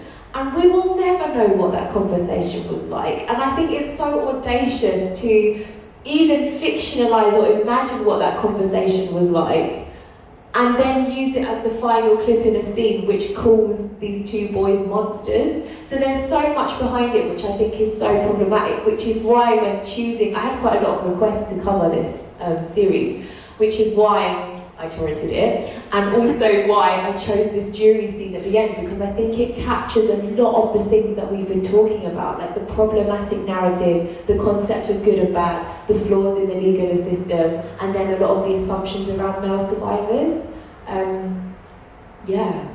Yes. I just want to say, same with the second clip we saw as well as the last, I think a lot of these things are done clumsily on purpose in a way, because it's easy to grab attention for the shock factor, and as you say, using these things as tools rather than actually caring or treating it as they should be treated. And it's, I mean, we've seen a lot more of it, and it's like trauma porn sort of thing, because it does grab attention, rightly or wrongly, you know, but it seems that's what's getting the money, unfortunately, so that's why we're seeing a lot more of it, I think. I had that with Euphoria, where like, and I know that it's kind of divisive for a lot of people, and there's good parts and bad parts, as there is with everything, but something that made me really uncomfortable about the first season at least was their children in it, and they so easily could have just made them adults. And I was like, I don't know how as a viewer I'm supposed to feel about someone who is an adult as an actress or an actor being portrayed as a child, and that I'm watching this very graphic trauma porn, and then it's a conscious decision, and that's why it was so talked about, as along with many, many other things. But like, when you make something like that so beautiful as well, like we were talking about earlier with the priest, I can't remember the name of the film, but like when something is so beautiful, you are drawn to it and you're seduced by it. It's like sitting with that is so uncomfortable, and I don't think it's for the right reasons. Yeah. So, sorry to hop on your point. I mean, I've not seen the series, but I'm going to take your word for it that it's bad in so many ways. But there were some, and I think it was a good scene to pick in certain regards, like to the points that you've made already, Sophia, and others in the room. I mean, I think we've got to just accept the reality of the fact that Netflix or any platform, we're picking on Netflix right now, whatever. You said it was Netflix, right? Yeah. But Amazon, whoever, Disney. The reasons they make these shows are, as we all know, is that they want to get funding for the next season, whatever that next season might be. So there's just that commercial edge. Actually, the fact that they talk about buying parents or cousins or whatever, or money, and somebody else mentioned that. I mean, money is just a proxy for power, right? And actually, that in itself, the show epitomises what the whole Netflix and Amazon world is about. They want money to make the next show. So this sort of portrayal of CSA in this case as a sort of graphic porn that's going to pull in the punters is part of it. But that side, I thought the jury scene was interesting because actually, whether it was intentional or inadvertent, I don't know. When I watched it, I kind of, when they were panning around the room looking at the face of the jurors, and I think jury scenes, just generally films with juries in, are interesting because they're meant to be a depiction of society. Juries are meant to represent the world that you live in. They are taken from, in theory, and I'm not going to get into the ins and outs of what jury systems are and the pros and cons of it, but I think what kind of struck me in that one scene, in addition to what you said, was that they all knew. Everybody knew the truth of what was going on potentially. They were fearful of it and they don't want to say it. And I think people that have been in a situation of being a survivor, one of the hardest things that I think that you kind of experience is that everyone knew. And that sense, I thought, actually, like you say, whether it was intentional or not, it definitely came through for me. And watching it, I kind of thought, even the white, sort of rather aggressive older woman, matriarchal sort of figure who was sort of talking about the picture and whatever, you kind of sensed in it that she was aware. And I thought that was quite an interesting moment. Like I say, it's society, and for me it was that depiction of, this is a representation of the world that we live in. And when you find out that people knew, and this isn't a surprise to anybody, I think that is something that was interesting. Like I say, it's just one scene in isolation. I don't know what the rest of the show's like. Like I say, it's probably awful, but I thought that was an interesting sort of thing that came out for me. Once again, I don't know if the director intended it. I know what these Netflix shows are about. I get what everyone's saying, but I thought that was worth Really the worry there. We're talking about sort of Netflix being exploitative and Amazon being exploitative, right? The worry, like there was a lot about that, but I could see, the worst person saying that was woke. Do you know what I mean? Because it was the white woman and then it was the Asian woman who was the voice of reason and those sorts of things. And those are the kind of tropes that are really going to get shat on now. What I mean really is I worry that the next sort of, talking about present politics, the next sort of 5-10 years, and it will be a delay of 2-5 years, that we won't see scenes like, we won't see it done clumsily. Yeah, we'll see the money will go to people who aren't making quote unquote woke shit. And it won't happen at all. Sorry, that's a note of negativity. I don't think we can have this conversation tonight without acknowledging the context that we live in, and the context in which there is a commitment to the erasure of truth, right? So when we're observing and we're critiquing some of the films that we've chosen for seemingly having a cavalier attitude towards the truth, that's also in keeping with the zeitgeist. That it's kind of old-fashioned to be interested in the truth. Yeah. To end, I just wanted to say, you've made all some really incredible points, and I think that is, of course, as a survivor, but also just as a designer, as a researcher, as an activist, I find child sex abuse such an interesting topic because it's almost one of the ones that is so easily reduced by talking about it, but yet so much easier to pornify, to ignore, to throw money at sexualizing, to deny. And one hope that I have with this and our little form of radical activism through doing these film clubs is that we equip people with the alternative narrative to having these conversations. And I think both of us would say, like, our one wish, if you take anything from this film club, is to tell one other person that you went to it, share something that you learned, plant that seed, because you never know, you could be the healing person for someone else. You could open up that door to have that conversation or direct them to other resources like the ones on our website or, you know, our podcast in itself. So, you know, we are encouraged to keep sexual abuse a secret, but I always say that these secrets are worth sharing, and that is why we do the work we do. So thank you so much, because pretty much everybody contributes some way to this discussion. Stay around for 15 minutes. We are going to kick you out at past, but if you would like to buy a comic book at the door, Jay is going to be selling them. Huge thanks, of course, to our co-host Andrew for all of your expertise and knowledge, to Mia and to Pops from Platform 9 who've hosted us this evening, to Tom and Em for filming us, and to of course Jay for volunteering, checking you all in, making you all comfortable. Thank you so much for contributing to this movement.